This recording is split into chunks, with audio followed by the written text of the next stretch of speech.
ఈ కలియుగం ఎందుకింత గందరగోళంగా మారింది? మనిషి మనిషిగా ఉండడం ఎందుకు మర్చిపోయాడు? నిజం మాట్లాడితే బలహీనుడిగా చూస్తున్నారు. మోసం చేస్తే తెలివైన వాడని కీర్తిస్తున్నారు. ఇది యాదృచ్ఛికమా, లేదా ఇవన్నీ వేల సంవత్సరాల క్రితమే చెప్పబడిన కలియుగ లక్షణాల? ఈ కలియుగంలో మనిషి ఎందుకు ఇలా మారిపోయాడు? నిజం మాట్లాడితే నష్టమైపోతుందని అనుకుంటున్నాడు. అబద్ధం మాట్లాడితే బ్రతకగలను అనుకుంటున్నాడు. ఇది మనిషి తప్ప, లేదా కలియుగ కాలమే మనిషిని ఇలా తయారు చేసిందా? అందుకే కలియుగం మొదలయ్యే సమయంలోనే పురాణాల శబ్దం ఈ భూమిపై మొదలైంది. కానీ కాలం గడిచే కొద్దీ మనిషి హృదయం రాతిగా మారిపోయింది. పుణ్యం చేయడం మానేశాడు మనిషి. పాపం చేయడంలో భయం పోయింది మనిషికి. పవిత్రమైన పనులు భారంగా అనిపించాయి. అపవిత్రమైన పనులు అలవాటైపోయాయి. చేయకూడని పనులే జీవిత లక్ష్యాలయ్యాయి. జీవహింస నిషేధమని శాస్త్రం చెబుతున్నా మనిషి చెవులు మూసుకుంటున్నాడు. మనసు కళ్ళు మూసింది. కొన్ని నీచమైన పనులు చెప్పలేని స్థాయికి దిగజారిపోయాయి. అవి వినడానికి కూడా మనసు వణికిపోతుంది. ఆ దురాచారాలే మనుషులను మనుషులుగా కాకుండా మృగాలుగా మార్చేశాయి. ఇప్పుడు సత్యం అంటే చిరాకు వేస్తుంది. నిజాయితీ అంటే అసహనం పెరుగుతుంది. మోసం చేయగలిగితేనే తెలివైన వాడనే పేరు వచ్చింది. ఒకరి మీద ఒకరు అభండాలు వేసుకుంటున్నారు. లేనిపోని కథలు అల్లుకుంటున్నారు. ఎదుటివాడిని పడేయడమే విజయమని అనుకుంటున్నాడు. ఇతరుల ధనం మీద కన్ను పడితే చాలు అది ఎలా లాగేయాలని రాత్రంతా ఆలోచిస్తారు. కానీ మీరే చెప్పండి, ఇతరుల కన్నీళ్లతో సంపాదించిన డబ్బు ఎప్పుడైనా ఎవరికైనా సుఖమిచ్చిందా? ఎదుటివాడిని ఏడిపిస్తే అది శాపమై మనకే తిరిగి వస్తుంది. ఈ సత్యాన్ని కలియుగ మనిషి మర్చిపోయాడు. ఇంకా భయంకరం ఏంటో తెలుసా? ఈ శరీరమే నేననుకుంటున్నాడు. ఆత్మ ఉందన్న సంగతి మర్చిపోయాడు. శరీరం కోసం చెయ్యరాని పనులన్నీ చేశాడు. తినడానికి టైం లేదు, నిద్రకు నియమం లేదు. జీవితం అంటే ఇష్టం వచ్చినట్టు బ్రతకడమే అనుకున్నాడు. మనిషి రూపంలో పశువు ఉంది.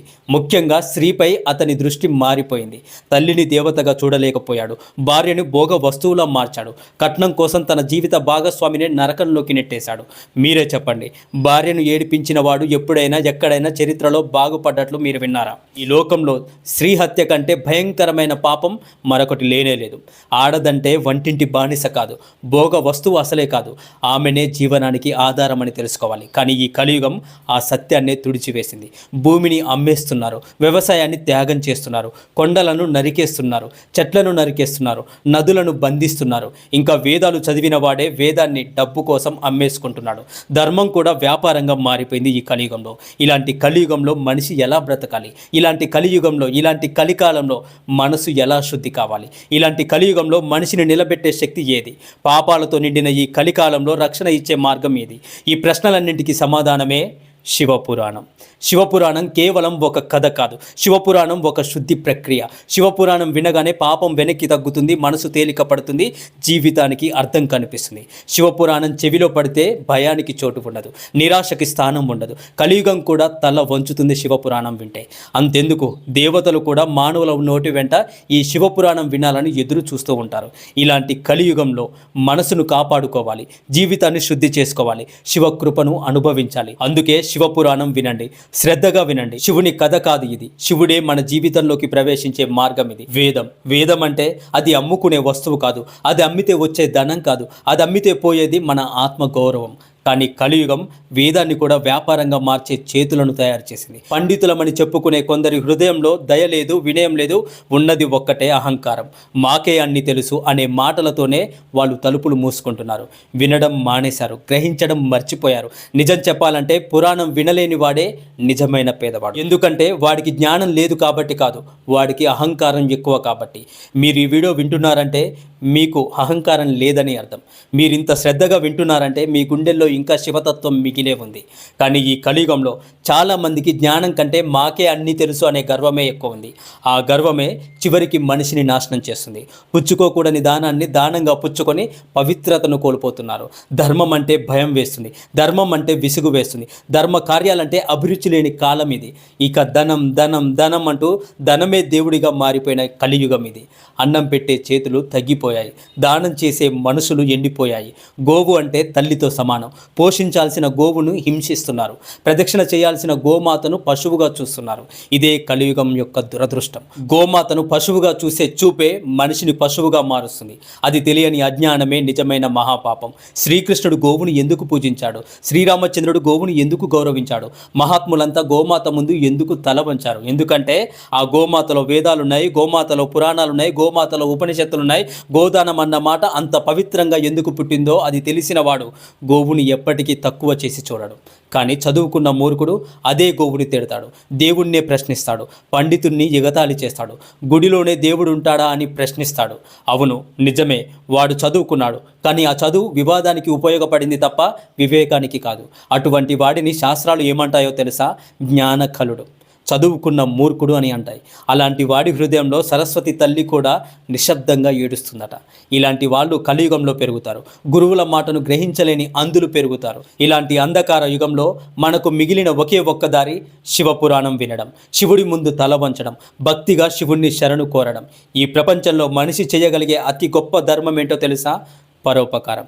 తనకు నష్టం వచ్చినా ఇతరులకు లాభం జరిగితే అదే నిజమైన ధర్మం. మన జీవితం చీకట్లో ఉన్నా మన వల్ల ఇంకొకరి జీవితంలో చిన్న వెలుగు వెలిగితే అదే మన పుణ్యం. ఈ మాటలు కవితలు కాదు, ఇవి జీవన సత్యాలు. అందుకే ఆనాడు శౌనకాది మహర్షులు వారి హృదయం వంచుకొని ఒక్క మాట సూత మహర్షిని అడిగారు. మేము బాగుపడాలి, కలియుగం పాడైపోకుండా ఉండాలి. ఎందుకంటే కలియుగం వచ్చిందని వాళ్లకు భయం కాదు, కలియుగంలో మనుషులే మారిపోతారన్న భయం. పాపం సహజంగా మారే కలియుగంలో ధర్మం ఒంటరిగా నిలబడే కలికాలంలో మధ్యలో ఉండి మన హృదయం చెడిపోకుండా ఉండాలంటే మనం ఏం చేయాలి?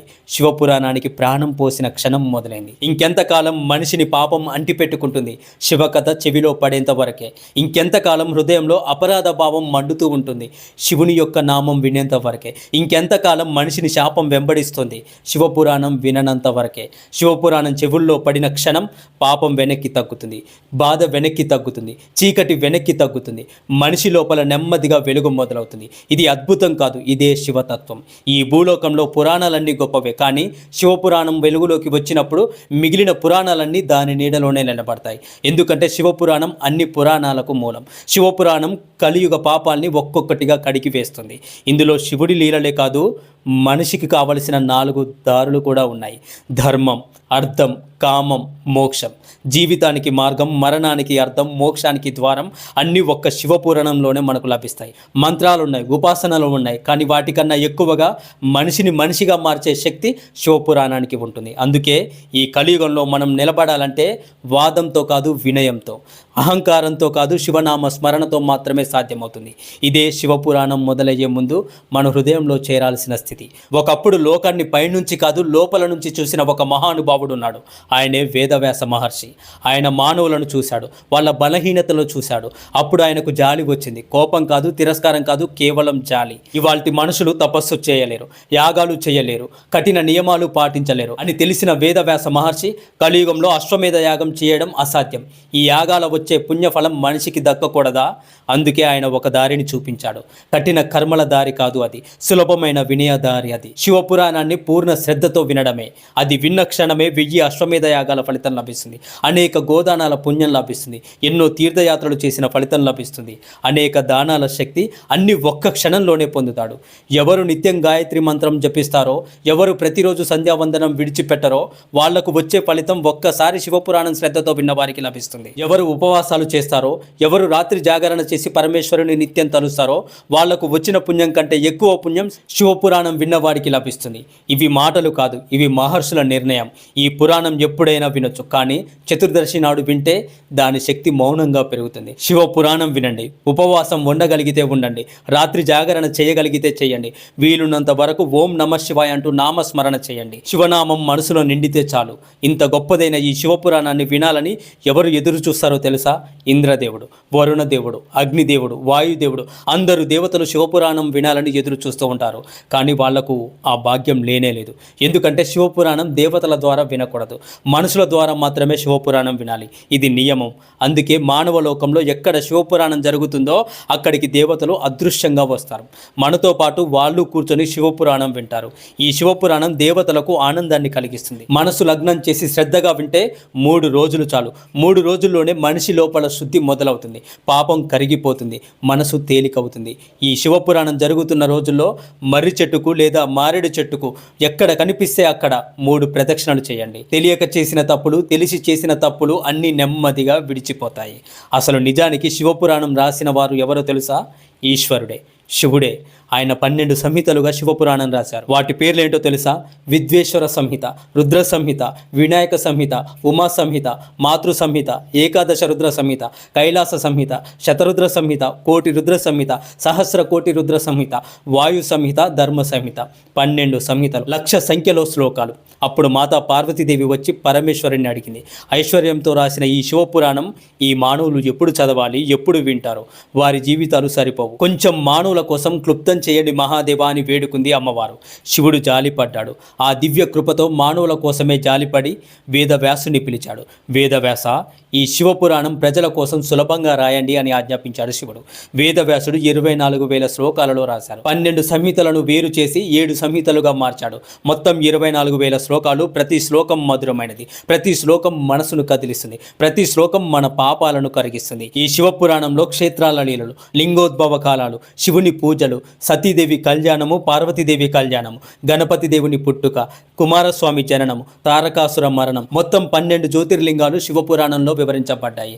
గజాసుర సంహారం, అంధకాసుర సంహారం, శివతాండవం విశేషాలు, మానవుల పాపాలను తొలగించే ఘట్టాలు, శివుడి యొక్క ప్రతి లీలలు, ప్రతి సంఘటన హృదయాన్ని కదిలించేలా మనం మౌనంగా ధ్యానంతో వినవచ్చు. సతీదేవి యొక్క పుట్టుక, పెళ్లి, శివుని ప్రేమలో మాతా పార్వతీదేవిగా మారడము, వీటికి సంబంధించిన మంత్రాలు, ఆచారాలు, ఉపాసనలు, విధానాలు వేదవ్యాసుడు లోక శ్రేయస్సు కోసం ఇచ్చాడు. ఎలా నామస్మరణ చేయాలో, ఎలా శివుణ్ణి అర్చన చేయాలో అన్ని వేదాంత విజ్ఞానంగా వీటిని శ్రద్ధగా విన్నవారు శివుని ప్రీతికి పాత్రుడవుతాడు. శాశ్వతమైన ముక్తి, పునర్జన్మ లేని దివ్య స్థితిని పొందుతాడు. అన్నీ ఈ శివపురాణం ద్వారా లభిస్తాయి. భక్తులారా, మన ఈ కలియుగంలో మనం చూస్తున్న ప్రతి పాపం, ప్రతి దుఃఖం, ప్రతి అపవిత్రమైన కర్మ అన్ని ఒక కారణం కోసం మన ముందుకు వస్తున్నాయి. మన హృదయాలను కష్టపెట్టే ఈ దుర్మార్గాలు మనలను వేర్వేరు మార్గాల్లో లాక్కెళ్తున్నాయి. కానీ శివపురాణం మనకు దీపం వంటిది. అది మన చీకటి మనసుకు వెలుగును ప్రసాదిస్తుంది. శివుడు బోళా శంకరుడు. ఆయన లీలలు, ఆయన శక్తి, ఆయన ధర్మం మన భక్తిని పరిశీలించి మన పాపాలను తొలగించి మనసులో శాంతి, ధైర్యం నింపుతాడు ఆ పరమేశ్వరుడు. ఈ శివపురాణం శ్రద్ధతో వింటే మన పూర్వ పాపాలు, మన అన్యాయ చర్యలు, మన లోపాలు ఒక్కొక్కటిగా కరిగిపోతాయి. ఈ శివపురాణం కేవలం పురాణం మాత్రమే కాదు మిత్రులారా, ఇది మన జీవితానికి మార్గదర్శి. ఇది మన పాపాలను తొలగించే పవిత్రమైన జలధార. శివభక్తులారా, ఈ మహత్తరమైన శివపురాణాన్ని వింటూ మన హృదయాలను శివుని ప్రేమతో నింపుకుందాం. ఈ వీడియో మీకు నచ్చితే వీడియోని లైక్ చేయండి, షేర్ చేయండి. మరెన్నో శివపురాణ గాథలు తెలుసుకోవడానికి ఛానల్ని సబ్స్క్రైబ్ చేసుకోవడం మర్చిపోకండి. ప్రతి హృదయం శివుడి ప్రేమతో నింపబడాలి. ప్రతి మనసు శివపురాణం ద్వారా పవిత్రం కావాలి. అదే మన లక్ష్యం, మన భక్తి, మన జ్ఞానం. ఓం నమః శివాయ. హర హర మహాదేవ శంభో శంకర.